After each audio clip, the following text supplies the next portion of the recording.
Olá pessoal, bom dia, boa tarde, boa noite, seja qual horário que vocês estão assistindo essa aula.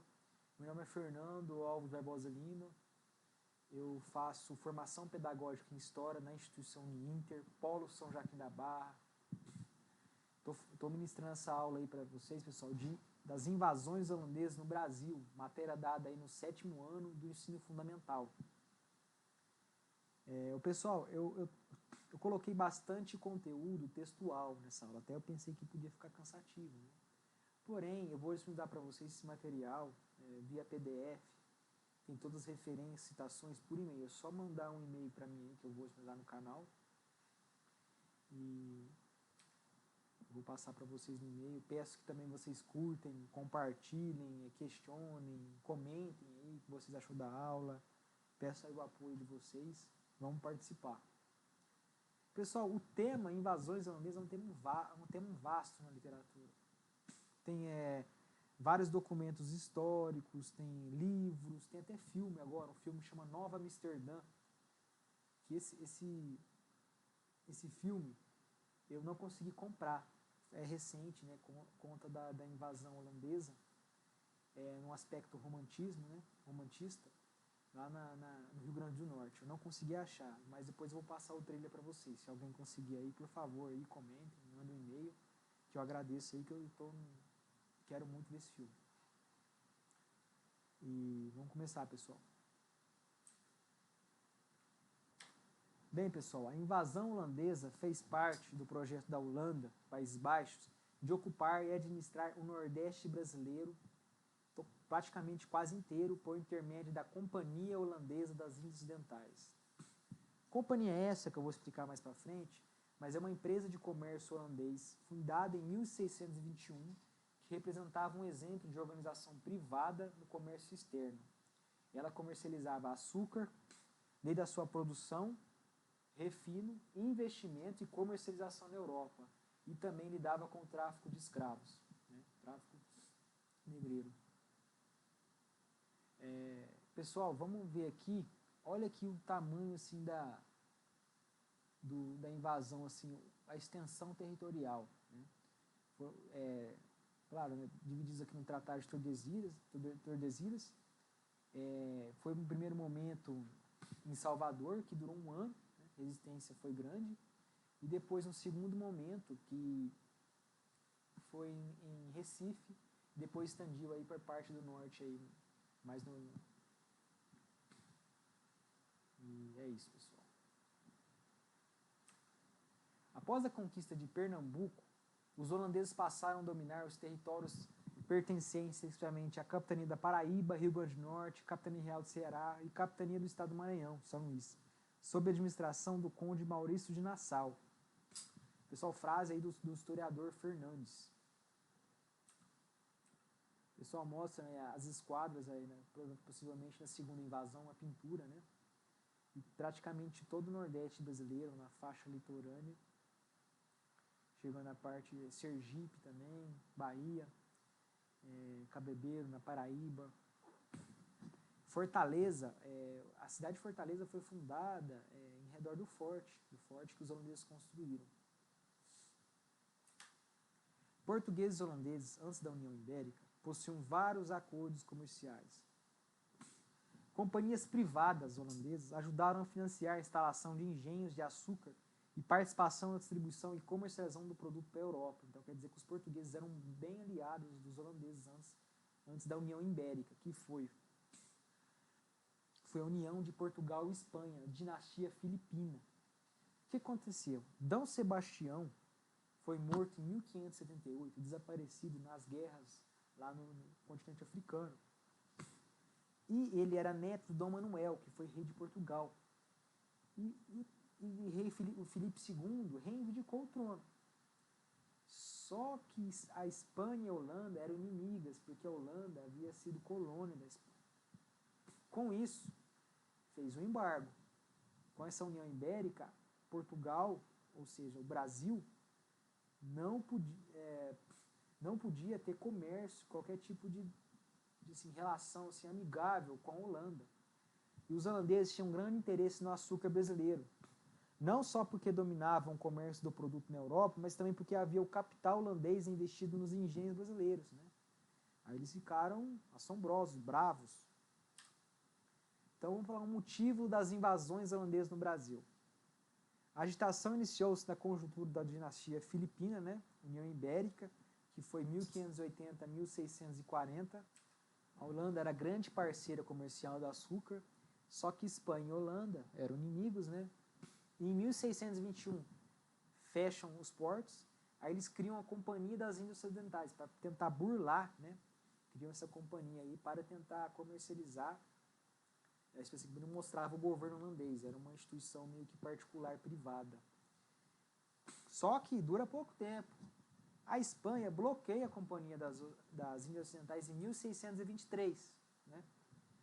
Vamos falar um pouco, pessoal, a Companhia das Índias Ocidentais. Foi uma empresa de comércio holandês fundada em 1621, representava um exemplo de organização privada do comércio externo, de vertente capitalista. A companhia tornou-se instrumento da colonização holandesa das Américas e foi responsável pela ocupação de grande parte do Nordeste brasileiro no século XVII. Seu objetivo era garantir o mercado fornecedor de açúcar e, quando possível, criar colônias nas regiões produtoras, e interferiu também no tráfico escravista, até então monopolizado por Portugal. Era gigante, ela chegava até em Nova York.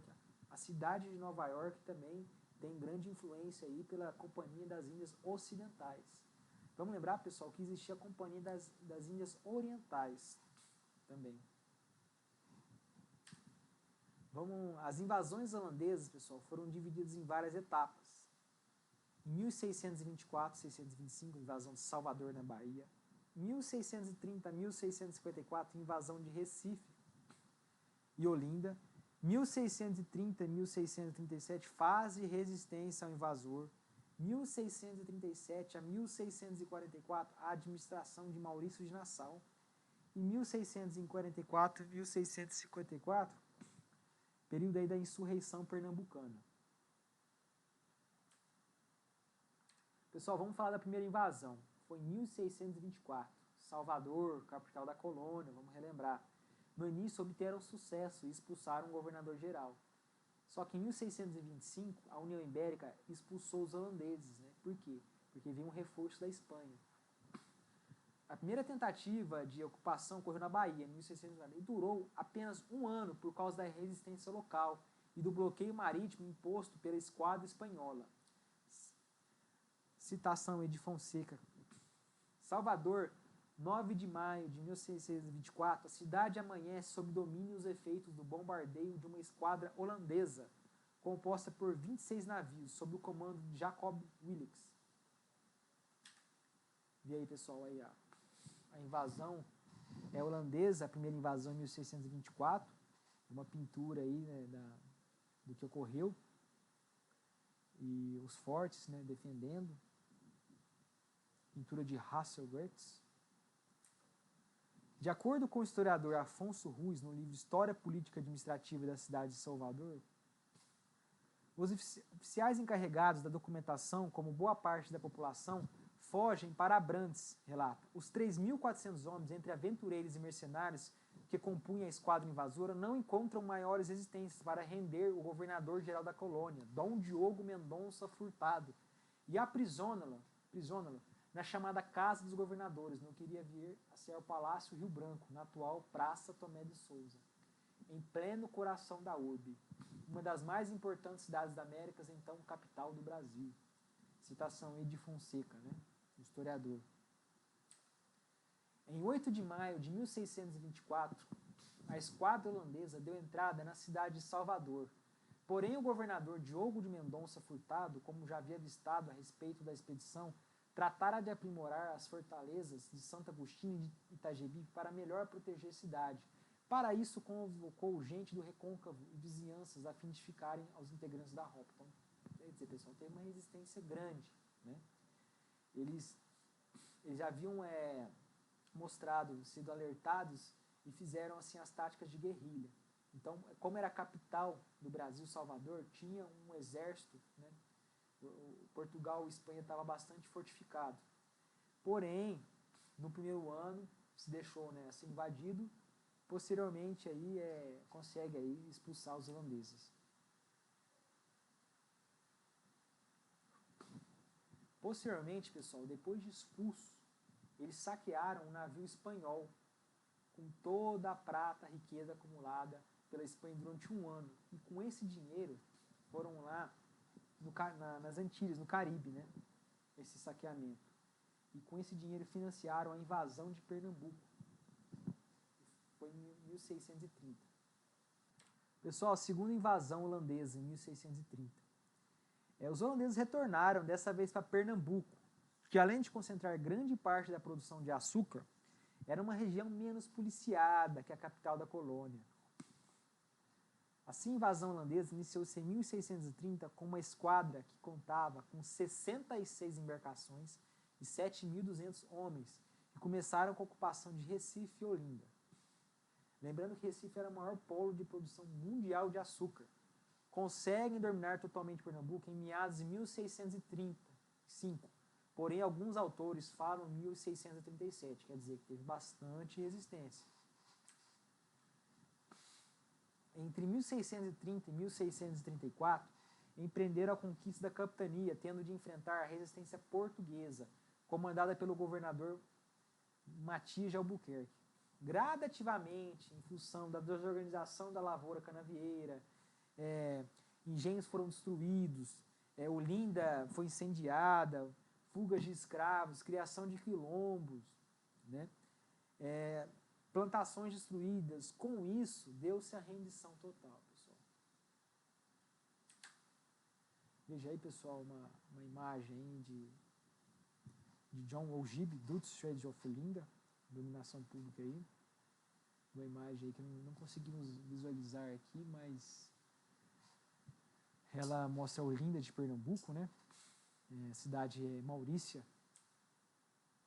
E vamos falar do governador, Maurício de Nassau. O conde Johann Moritz von Nassau-Sen tem um lugar especial na história do Brasil, conhecido pelo nome brasileiro de Maurício de Nassau. Governou a colônia portuguesa no nordeste do Brasil, com a capital em Recife, de 1637 a 1640. Pessoal, Nassau urbanizou Recife, que ficou a sede do governo holandês no Brasil, né? Implantou uma política de tolerância religiosa que permitia liberdade de culto a católicos e a judeus. Lembrando que a Holanda era protestante, né, calvinistas, então, porém, eles incentivaram a liberdade religiosa, quer dizer, e os brasileiros, os portugueses, na verdade, eram católicos. Urbanizou Recife, construiu prédios, canais, palácios, muitos investimentos, chamou-se de Cidade Maurícia, né? Fez pontes, criou o Jardim Botânico, trouxe pintores como Albert Eschol, Franz Postes, né? Naturalismo, pinturas, médicos, quer dizer, vieram com uma mentalidade, ele trouxe uma mentalidade bem assim, espantosa para a época, assim, dos brasileiros. Ficaram assim, abismados com tamanha investimentos. Maurício de Nassau foi um grande governador aí. Então, Maurício, pessoal, foi considerado um homem político, idealista, um administrador que deu um grande impulso econômico e cultural a Pernambuco. Segundo o pesquisador do período holandês Marcos Galindo, Pernambuco nunca viveu outro momento com tanta importância no cenário universal, como na época do seu governo. Fundou a imprensa, criou bibliotecas, museus, como eu falei, pessoal, observatório astronômico, transformando assim o Recife, pequeno povoado de pescadores, numa cidade muito desenvolvida para a época. Claro, pessoal, que ele trabalhava para a Companhia das Índias Ocidentais. Porém, ele investiu muito, né, em Recife e no Nordeste brasileiro. Pessoal, mais aí sobre Maurício de Nassau, conhecido pelo nome brasileiro, né, de Maurício de Nassau. A bandeira aí da Nova Holanda. As boas relações entre holandeses e os colonos que viviam no Brasil entraram em crise a partir de 1644, quando Nassau foi chamado de volta para a Europa. Uns divergem, falam que ele foi mandado embora, outros falam que ele teve que apoiar lá uma estrutura militar em outro país. E a Companhia das Índias Ocidentais mudou o pagamento dos empréstimos feitos, quer dizer, intensificando a cobrança de impostos aos inadimplentes. Quer dizer, pessoal, Maurício havia cedido vários empréstimos, né? E só que a Companhia das Índias Ocidentais teve uma crise, uma praga e seca no Nordeste, e exigiram cobrar. Com isso, fortaleceu, 18 senhores de engenho se reuniram e buscaram uma revolta que foi a insurreição pernambucana, dando início à expulsão dos holandeses no Brasil. A insurreição pernambucana, pessoal, temos que falar também da restauração portuguesa, quer dizer, em 1640, Portugal consegue de novo o trono, mas Portugal consegue com o apoio da Holanda e da Inglaterra e da França. E com isso é feita uma trégua, a famosa trégua dos 10 anos, porém que não ocorreu, né? Portugal, então, vocês podem ficar aí com o Nordeste brasileiro, né? Porém, vocês me apoiam aí a recuperar o nosso território aí de Dom Filipe II. Então, Portugal consegue. Porém, com essa cobrança, os senhores de engenhos, juntos com os escravos, os afrodescendentes, junto com os lusos brasileiros, junto com os índios, né? Se repudiam, né? E começam a ser insustentável essa invasão holandesa. Então, com isso, surge a insurreição pernambucana, que teve várias batalhas, mas a batalha mais famosa é a Batalha de Guararapes, que é o que eu falei, pessoal. Reuniram em 18 senhores de engenhos e param expulsar os holandeses. A imagem aí da Batalha de Guararapes, na pintura.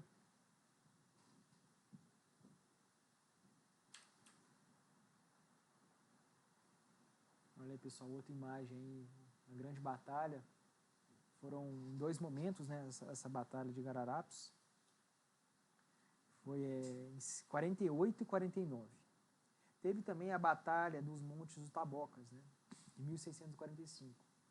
Mas não foi tão importante igual a do Guararapes. Vamos falar aí, pessoal, dos heróis da Batalha dos Guararapes. Felipe Camarão foi um dos grandes heróis da batalha travada nos Montes dos Guararapes. Foi um indígena brasileiro, nascido no início do século XVII, né, então campeão do Rio Grande do Norte. Erro aqui, pessoal. Tinha como nome de nascença Poti ou Potiguaçu, que significa camarão. Ao ser batizado e convertido ao catolicismo em 1614, recebeu o nome de Antônio e adotou Felipe Camarão em homenagem ao rei Dom Filipe II. Vidal de Negreiros, pessoal, no contexto das invasões holandesas do Brasil, lutou contra os holandeses quando da invasão de Salvador na Bahia, voltou -se a envolver do conflito participando de todas as fases da insurreição pernambucana, quando mobilizou tropas em meio dos sertões nordestinos. E Henrique Dias, pessoal, foi um guerrilheiro afrodescendente e destacou na luta contra os holandeses. A atuação de Henrique Dias na primeira e na segunda Batalha de Guararapes foi digna de um grande militar, por estar ao lado de outros valentes soldados, como Vidal de Negreiros e Felipe Camarão. Causou 2 grandes derrotas holandesas, culminando na rendição final destes, fato que ocorreu no dia 26 de janeiro de 1654. Então, pessoal, esses 3 heróis foram a união aí das 3 etnias brasileiras, né, dos índios, dos negros, dos brasileiros, indígenas também, que eles lutaram não por Portugal, mas pelo Brasil, né? Não havia formado, esse Brasil não havia conseguido independência, porém eles lutaram sim por interesse, foi criado um nacionalismo patriótico, né, nessa luta. Pessoal, teve a consequência aí dessa invasão, né? Depois o açúcar produzido, né, nessa região tinha o menor custo de produção, devido, entre outros, à isenção de impostos sobre a mão de obra tributada pela coroa portuguesa, e ao menor custo de transporte. O que é isso, pessoal? Quando a Holanda invadiu, eles revendiam diretamente o açúcar para a Holanda, e tinha aquele pacto colonial, que só podia ser comercializado com Portugal. Com isso, não existia esse pacto. quer dizer que o Brasil vendia um preço melhor e a Holanda pagava ainda mais barato, né? E, porém, com a a expulsão dos holandeses, né, o Brasil entra numa crise, porque eles pegam as técnicas brasileiras e comercializam nas Antilhas, né, que é o frete é mais baixo, e o Brasil entra numa decadência, né, do comércio de açúcar. Né? Continua depois, mas não exportava como antes. Porém, só depois na descoberta de ouro nas Minas Gerais que o comércio brasileiro, né, agromanufatural, vai, né, o comércio aí vai se restabelecer. A guerra pela expulsão dos holandeses, pessoal, foi liderada pelos donos de engenho, durou quase uma década, 1654. Os holandeses foi a concorrência promovida por eles na produção de açúcar. Qual é que eu falei, pessoal? Utilizando os conhecimentos acumulados no Brasil, passaram a produzir açúcar em suas possessões nas Antilhas, com os custos mais baixos e melhor qualidade, provocando a decadência da produção açucareira no Nordeste do Brasil. Alguns historiadores afirmam que a expulsão holandesa também contribuiu, é o que eu falei antes, pessoal, para o surgimento do nativismo pernambucano, já que a província seria o palco de boa parte das revoltas posteriores contra a metrópole portuguesa. E as referências... Pessoal, o que eu não posso deixar de falar é sobre Tratado de Haia. Foi firmado, né, em 1661. O que foi o Tratado de Haia? Foi um tratado entre a Holanda e Portugal, que a Holanda renuncia qualquer parte sobre o Brasil. Portugal paga uma indenização de 4 milhões de cruzados, equivalente a 63 toneladas de ouro, né? E Portugal cede o território de Celião, Sri Lanka, hoje na Ásia, e Ilhas Moluscas, na Indonésia. Com isso, né, a Holanda reconheceu a soberania portuguesa sobre o Brasil e Angola. Quer dizer que Portugal compra assim, o Nordeste brasileiro, entre aspas. Quer dizer assim, ó, vocês não me invadem mais, a gente faz esse acordo, eu cedo o território, você cede, e houve esse tratado aí de Haia posteriormente aí, né, nas invasões holandesas. Obrigado, pessoal, e curtem aí, compartilha, tá, pessoal? Tá aí as referências.